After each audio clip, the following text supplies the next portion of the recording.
मीरा ने प्राचीन ग्रंथ का पन्ना पलटा। उसकी उंगलियों ने धीरे धीरे उस पुराने कागज को छुआ, जैसे कि वह किसी रहस्य को उजागर करने वाली हो। उसकी आंखों में एक अजीब सी चमक थी, जैसे कि वह किसी गहरे रहस्य को समझने की कोशिश कर रही हो। धुंधली रोशनी में शब्द तैरते हुए प्रतीत हो रहे थे। उन शब्दों में एक अद्भुत शक्ति थी, जो मीरा को अपनी ओर खींच रही थी। वह हर शब्द को ध्यान से पढ़ रही थी, जैसे कि वह किसी गहरे रहस्य को समझने की कोशिश कर रही हो। उसकी नजर अंतिम पंक्ति पर टिक गई। अनंत ग्रहण से मुक्ति एक पवित्र आत्मा के बलिदान से संभव है। यह वाक्य उसके मन में गूंजने लगा। वह सोचने लगी कि इसका क्या मतलब हो सकता है। क्या यह सच में संभव है? एक आत्मा? अर्जुन ने फुसफुसाते हुए कहा। उसकी आवाज में भय झलक रहा था। क्या इसका मतलब यह है कि हमें किसी को बलिदान करना होगा? अर्जुन ने फुसफुसाते हुए कहा। उसकी आवाज में भय झलक रहा था। क्या इसका मतलब हमें किसी को बलिदान करना होगा? उसकी आंखों में डर साफ झलक रहा था। वह इस विचार से कांप उठा। उनकी निगाहें प्रिया पर टिक गई, जो खिड़की के पास खड़ी थी। वह बाहर की ओर देख रही थी, जैसे कि वह किसी गहरे विचार में डूबी हो। उसकी आंखों में एक अजीब सी उदासी थी। उसकी पीठ उनसे दूसरी तरफ थी, लेकिन उसके कंधे किसी गहरे दुख से झुके हुए थे। वह किसी गहरे विचार में डूबी हुई थी, जैसे कि वह किसी बड़े निर्णय का सामना कर रही है। मीरा ने गहरी सांस ली। उसने महसूस किया कि यह निर्णय कितना कठिन होने वाला है। उसकी आंखों में एक अजीब सी चमक थी, जैसे कि वह किसी गहरे रहस्य को समझने की कोशिश कर रही। प्रिया, क्या तुम जानती हो कि इसका क्या मतलब है? मीरा ने धीरे से पूछा। उसकी आवाज में चिंता और जिज्ञासा दोनों झलक रहे थे। प्रिया ने धीरे से सिर हिलाया, जैसे कि वह इस रहस्य को समझ चुकी हो। प्रिया धीरे से घूमी। उसके चेहरे पर एक अजीब शांति थी। उसकी आंखों में एक अजीब सी चमक थी। हाँ मीरा, मुझे पता है। उसकी आवाज फुसफुसाहट से भी कम थी। मैं ही वह बलिदान हूँ। अर्जुन ने एक कदम पीछे हटा लिया, जैसे उसे करंट लगा हो। क्या? तुम क्या कह रही हो? प्रिया ने एक छोटी सी उदास मुस्कान दी। यह मेरा भाग्य है अर्जुन। यह मेरा जन्मसिद्ध अधिकार है। नहीं। अर्जुन की आवाज गुस्से और इनकार से भर गई। यह नहीं हो सकता। हम तुम्हें ऐसा नहीं करने देंगे। तुम्हारे पास कोई विकल्प नहीं है अर्जुन, प्रिया ने शांति से कहा। यह एकमात्र रास्ता है। एक और रास्ता होना चाहिए। मीरा ने हस्तक्षेप किया। उसकी आवाज दृढ़ थी। हम एक साथ कोई और उपाय खोज लेंगे। प्रिया ने अपना सिर हिलाया। समय कम है, ग्रहण निकट है, जल्दी करो। जैसे ही प्रिया ने ये शब्द कहे, कमरे में हवा ठंडी हो गई। दीवारों पर साए नाचने लगे और एक खून जमा देने वाली चीख हवा में गूंज उठी। यह शुरू हो गया है। प्रिया फुसफुसाई। उसकी आंखें डर से चौड़ी हो गई। बलिदान, बलिदान! एक भयानक हंसी गूंजी और सायों से एक विकृत आकृति उभरी। इसके पंजे लंबे और तेज थे और इसकी आंखें एक भयानक लाल चमक के साथ जल रही थीं। अर्जुन ने मीरा को अपनी पीठ के पीछे खींच लिया। उसकी आंखों में दृढ़ संकल्प की चमक थी। वह जानता था कि यह समय बलिदान का है और वह किसी भी कीमत पर मीरा की रक्षा करेगा। उसके हाथ तलवार की मूठ पर कस गए। तलवार की ठंडी धातु ने उसे साहस और शक्ति का एहसास दिलाया। जाओ प्रिया, जल्दी करो। हमें समय नहीं है, हमें बचना होगा। प्रिया ने एक कदम पीछे हटा लिया। उसकी आंखों में डर और चिंता थी। वह जानती थी कि अर्जुन के बिना वह सुरक्षित नहीं है। उसकी निगाह प्राणी पर टिकी हुई थी। उसके होंठ फड़फड़ाए, जैसे वह कुछ कहना चाहती हो, लेकिन शब्द नहीं निकल पाए। किसी प्राचीन भाषा में मंत्रों का जाप करते हुए उसकी आवाज में एक अजीब सी शक्ति थी, जो वातावरण को बदल रही थी। प्राणी अर्जुन की ओर झपटा। उसकी आंखों में क्रोध और हिंसा की आग थी। इसके पंजे हवा में चीरते हुए। उसकी गति इतनी तेज थी कि उसे देख पाना मुश्किल था। अर्जुन ने चकमा दिया और वार किया।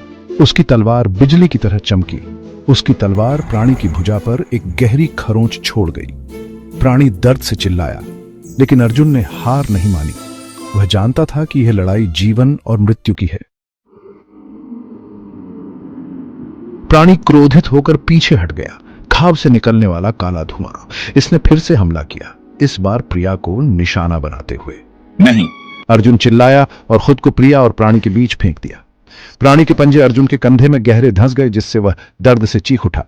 प्रिया ने अपनी मंत्रमुग्धता जारी रखी। उसकी आवाज अब एक उग्र फुसफुसाहट में बदल गई थी।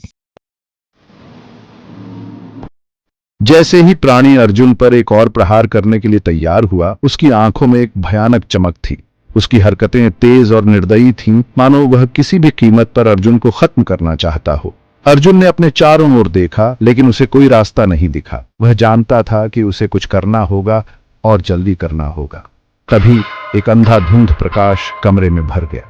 यह प्रकाश इतना तेज था कि उसने सब कुछ ढक लिया। अर्जुन ने अपनी आंखें बंद कर ली, लेकिन वह प्रकाश की तीव्रता को महसूस कर सकता था।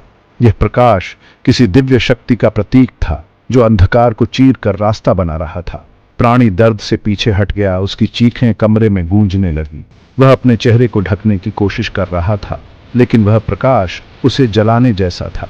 उसकी हरकतें धीमी हो गईं और वह पीछे हटने लगा। एक भयानक चीख उसके गले से निकल गई। प्रकाश फीका पड़ गया, लेकिन उसकी गूंज अभी भी कमरे में थी। यह चीख इतनी भयानक थी कि अर्जुन के रोंगटे खड़े हो गए। उसने देखा कि प्राणी अब कमजोर हो चुका था और उसकी ताकत खत्म हो रही थी, और प्रिया बेहोश होकर जमीन पर गिर पड़ी। उसकी सांसें धीमी हो गई और उसका शरीर ठंडा हो गया। अर्जुन ने उसे उठाने की कोशिश की, लेकिन वह बहुत कमजोर था। उसने महसूस किया कि उसे जल्दी से कुछ करना होगा, वरना प्रिया की हालत और बिगड़ सकती है। उसका चेहरा पीला था, लेकिन वह जीवित थी। अर्जुन ने उसकी नब्ज को महसूस किया और उसे थोड़ी राहत मिली। उसने सोचा कि शायद यह प्रकाश ही था जिसने प्रिया को बचाया था, लेकिन अब उसे यह समझना था कि आगे क्या करना है। अर्जुन दर्द से कराहते हुए धीरे से उठा। उसकी हरकतें धीमी थीं और उसका शरीर दर्द से भरा हुआ था। उसने अपने चारों ओर देखा और उसे महसूस हुआ कि वह अब भी खतरे में है, लेकिन उसे प्रिया की चिंता थी और वह उसे किसी भी कीमत पर बचाना चाहता था। उसने अपने कंधे पर दबाव डाला और दर्द की एक लहर उसके शरीर में दौड़ गई, लेकिन उसने हार नहीं मानी। उसने अपने दर्द को नजरअंदाज किया और प्रिया की ओर बढ़ा। उसे पता था कि उसे जल्दी से कुछ करना होगा। घाव से खून बह रहा था। अर्जुन ने अपने कपड़े से घाव को बांधने की कोशिश की, लेकिन खून रुकने का नाम नहीं ले रहा था। उसने सोचा कि शायद उसे किसी तरह की मदद की जरूरत है, लेकिन वह नहीं जानता था कि वह मदद कहां से मिलेगी। प्रिया, क्या तुम ठीक हो? अर्जुन की आवाज में चिंता साफ झलक रही थी। उसने प्रिया को हिलाने की कोशिश की, लेकिन वह बेहोश ही रही। उसकी चिंता बढ़ती जा रही थी और उसे समझ नहीं आ रहा था कि वह क्या करे। प्रिया ने धीरे से अपनी आंखें खोलीं और उसने चारों ओर देखा। उसकी आंखों में भ्रम था और वह समझ नहीं पा रही थी कि क्या हो रहा है। उसने अर्जुन को देखा और उसकी आंखों में सवाल थे। उसका चेहरा भ्रम से भरा हुआ था।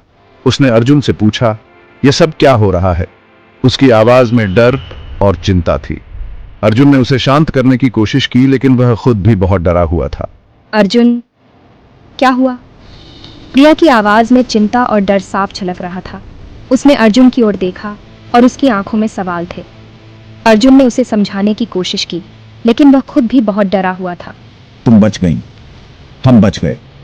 अर्जुन की आवाज में राहत थी, लेकिन वह जानता था कि यह राहत अस्थायी है। उसने प्रिया को उठाने की कोशिश की और उसे थोड़ी राहत मिली जब उसने देखा कि प्रिया अब ठीक है। लेकिन जैसे ही उन्होंने एक दूसरे को देखा, उन्हें एहसास हुआ कि उनकी लड़ाई अभी खत्म नहीं हुई थी। उनके सामने अभी भी कई चुनौतियां थीं और उन्हें मिलकर उनका सामना करना था। वे दोनों जानते थे कि उनकी लड़ाई अभी खत्म नहीं हुई थी। उनके सामने अभी भी कई चुनौतियां थीं और उन्हें मिलकर उनका सामना करना था। उन्होंने एक दूसरे की आंखों में देखा और उन्हें एहसास हुआ कि वे एक दूसरे के बिना यह लड़ाई नहीं जीत सकते। अनंत ग्रहण अभी भी उन पर मंडरा रहा था और यह ग्रहण उनके जीवन में अंधकार लाने वाला था। उन्हें नहीं पता था कि इस ग्रहण का अंत कब होगा और उन्हें किस तरह की चुनौतियों का सामना करना पड़ेगा, और उन्हें नहीं पता था कि इसकी कीमत आखिरकार क्या होगी। उनके चेहरे पर चिंता और डर साफ झलक रहा था, लेकिन उन्होंने एक दूसरे का साथ नहीं छोड़ा। वे जानते थे कि उन्हें मिलकर इस अंधकार का सामना करना होगा और किसी भी कीमत पर जीत हासिल करनी होगी।